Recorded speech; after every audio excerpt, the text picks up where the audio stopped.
За сайн байцгаана уу? Намайг Жаргал сайхны өмнөлт гэдэг. Би дотоодын цэргийн 5 дугаар ангид Согны хайрхан дүүргээс татагдаж ирсэн хугацаа цэргийн албаагч байна. За миний би 2019 оны онд дотоод иргэний сургуульд элсэж эрх зүйч мэргэжлэр 2024 онд төгссөн.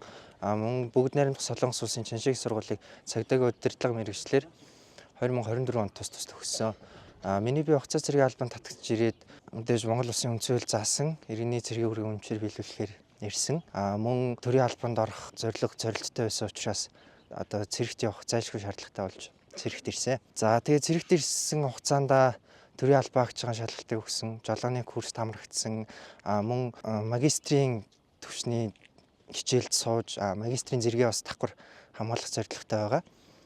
Мөн энэ тал дээр минь тусалж дэмжиж дотоодын цэргийн 5 дугаар анги энэ тал дээр шип сургалттай байдаг учраас энэ дээр тусалж дэмжиж ажиллаж байгаа. За цэрэгт ирснээр давуу тал гэх юм бол мэдээж бие бэлтрийн хувьд, сэтгэл санааны хувьд асар их төлөвшөлтэй болно. Хүнээс үг дааж сурна. Тэсвэр хатуужилтай болно. Тийм учраас залуучтайгаа уриалж байна. Цэргийн албанд татагдцгаарай.